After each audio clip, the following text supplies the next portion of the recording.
Hey everyone, and welcome to Almost Cancelled. I am Peter, that is Connor, and we are going to talk about Lemony Snicket's A Series of Unfortunate Events, Season 2, Episode 3. Oh, it's going to be a long night. It's called Ersatz Elevator, Part 1. This is not a good start. For the episode. It's not a good start, I'll admit. But you know what, it's in the tone of the show, I think. Sure. There's lots of screw-ups. If I'm playing one of the henchmen for Olaf, that was very in character to mess up. It was. Yeah.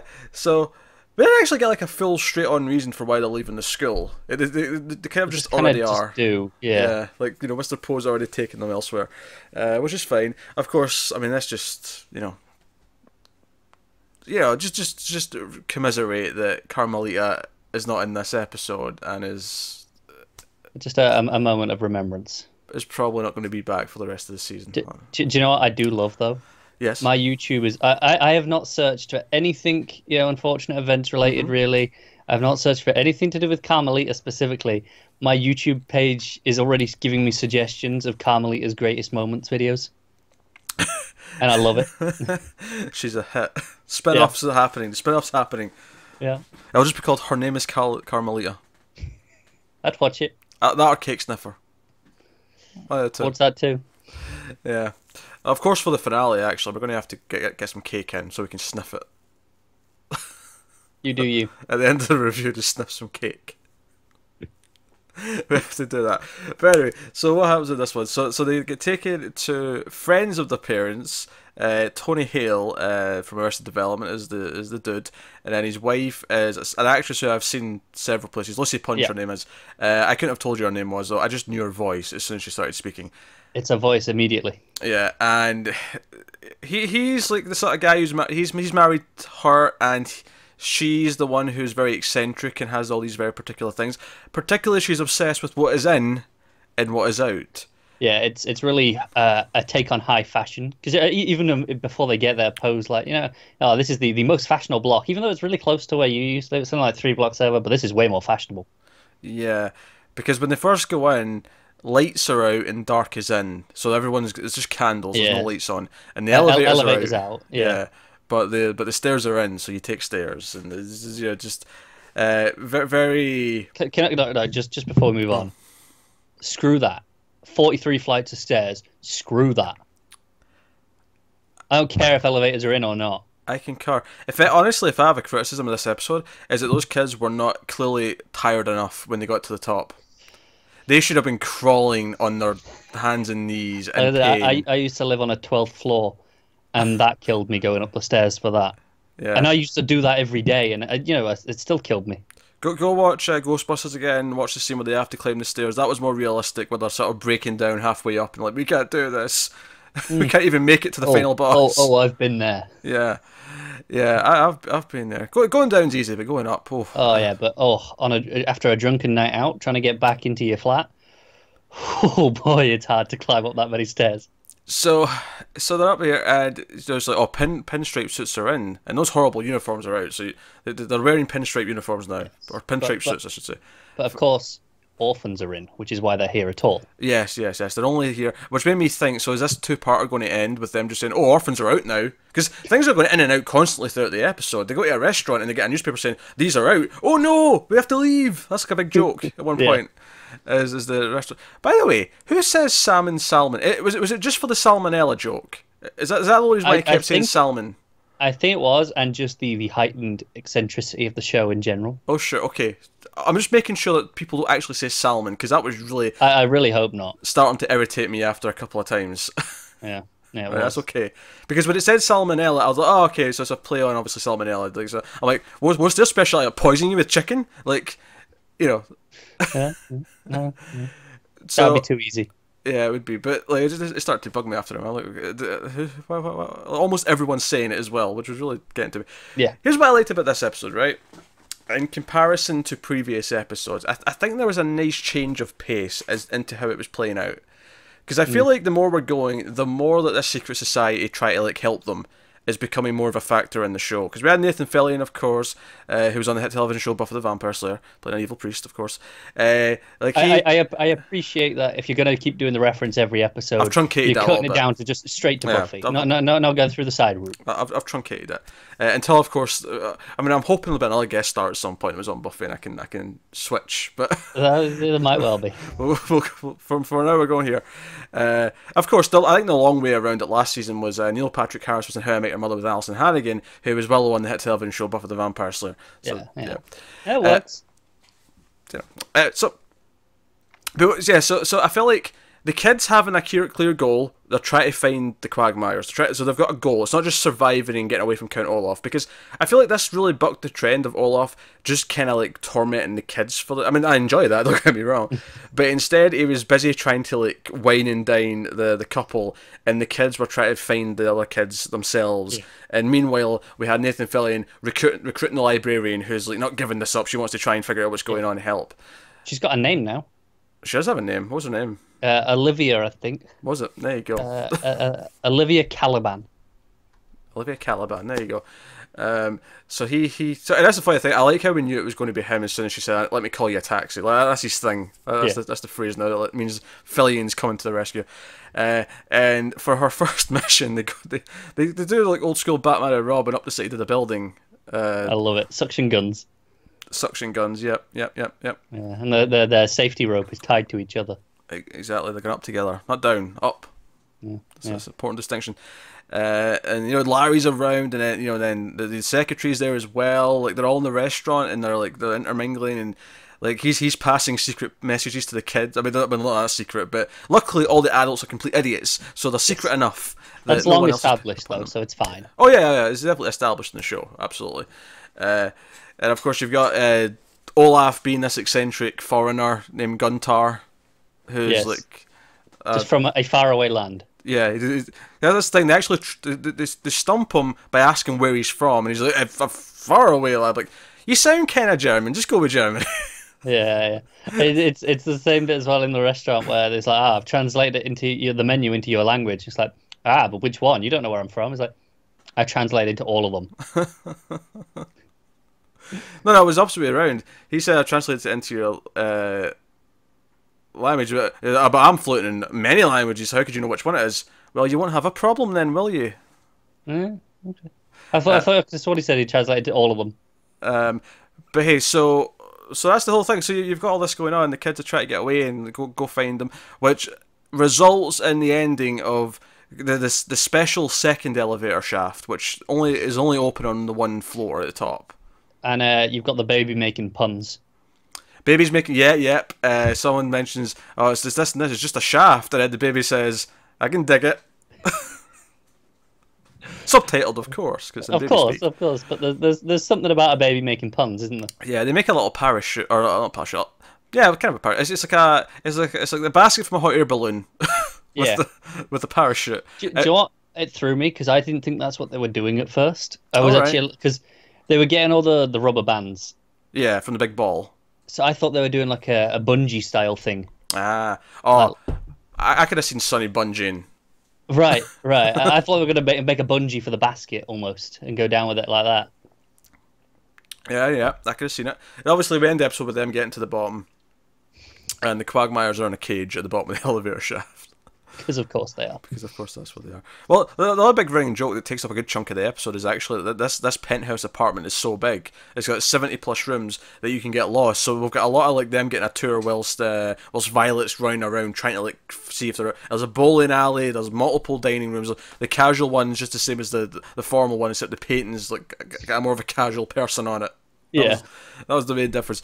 And so we got a whole almost Scooby-Doo-esque bit where there's people coming in and out of doors. It was, yeah. Yeah, and just missing Violet and vice versa. So yeah, that was good fun. I think, like I say, I think the strength of this though is just how different it is compared to the rest of the episodes or the stories thus far. It feels like it's evolved and we've got new goals. We've got it's not just like, okay, sure, we're still worried about Count Olaf, but they're almost positive they can deal with them at this point. And it's more like, no, we have to try and get our friends back and deal with that and so on. Also, his cronies set up a restaurant Yes, but they try and make martinis with vodka in, and that's just out right now, so they can't go there. Yeah. Not to mention the margaritas, which were just water with olives in it. Yeah, Yeah. yeah. What were they? Aqueous martinis. Aqueous martinis. I'm like, just put some flavour in the middle. Come on. Olives are flavour. How much is an olive going to flavour the water, though? I don't know. I mean, I imagine some amount. Otherwise, why would you bother putting them in any drink? That's a fair point. As someone who does not drink alcohol, I have no idea the effect that the olive has on the beverage. I've never had a drink with an olive in, so I've never queried it. You're so out. I know. What can I say? So that was fun. The other little joke that I liked was that they go back into the limo only to come out the other side as if they've had a limo ride, but it's actually just a restaurant across the street, which is where the salmonella place is. Yeah. Or Salmalia, whatever they call it.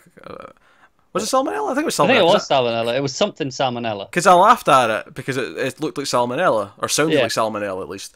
So, yeah. So you've got all that stuff going on. I like that someone actually accuses Mr. Poe of being terrible at his job because he keeps giving the kids to all these people.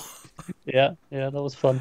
That also a positive. I do enjoy that. But hey, so now I'm looking forward to, for a start, how do they get out of this elevator shaft now? Assuming there's no door at the bottom as well. Right, because there was only a door at the top. Do they have to climb? If there this is why they should have done a bungee. Maybe it is. How do they get the quagmires out of the cage? No. Sonny's teeth, probably. That's probably the answer to that. I mean, probably. We haven't had any usage of teeth yet this season. Yeah, we have. Have we? Yeah. Carving the when Violet was making the light thing for the shack. Okay, with the one little usage, not a proper one though, not like a full blown thing. No, it's not quite the wood chopping scene from last season. I'm thinking last season there was like 3 or 4 big moments where it was like even early on it was like no, we're using this immediately as like a big thing. I'm sure it's coming. It better. I'm sure it feels mostly forgotten. Yeah. So no, I'm actually really, really looking forward to the idea that we get to the end of these 2 episodes. It's just orphans are out. Bye, Baudelaires. It shouldn't be so funny when I know it's coming, but it's gonna be anyway. That's assuming they don't get killed, because that's obviously a running thing with this show. That said, they subverted our expectations in the last story as well, because the librarian's still alive.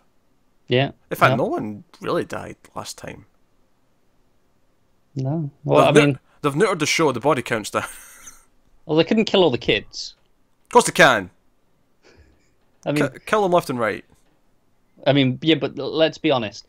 If they were going to kill a kid last episode, it would have been Carmelita, because it's the only one that would have had any impact. No, you can't do that. Exactly, which is why they didn't. Kill all the kids in the background. It's fine. I mean, I can't argue with that. I don't care about those. Best part of the Star Wars prequels is the scene where he decides to kill the kids. It's always an amusing scene, isn't it? So it's the one time where I perk up. It's the only reason why I'll accept that Revenge of the Sith is the best of the prequels, because it has the scene where he kills the kids. Really, that's the only reason. Yeah, the rest of it sucks. The delusional Star Wars fans have convinced themselves that one's actually not bad, but it sucks. I want to shout out to a single moment in Sith that I don't. You've probably never noticed because you probably haven't seen it enough. I've seen it once, but yeah. Exactly. So when they're crashing down on the ship at the start, they've rescued Palpatine and they're just crashing back to the planet, and Palpatine's looking terrified. He's like, "Uh-oh," and R2 keeps just doing these like side eye looks at him, going, "What are you doing?" It's so funny when you watch it. The timing of it is fantastic. Best scene in the movie. Was the relevance of that story just that I said the other moment was better? Is that the only reason I told that story? There was no other good moments in the movie, and I thought, well, no, I'm going to defend that one. I'll put my neck on the line for that moment. I'm just glad you didn't defend that horrible 30-minute lightsaber fight on the lava. I like moments of it, but I'm not going to defend the whole thing. You are the chosen one! Should we move on? Buffy Summers was the chosen one.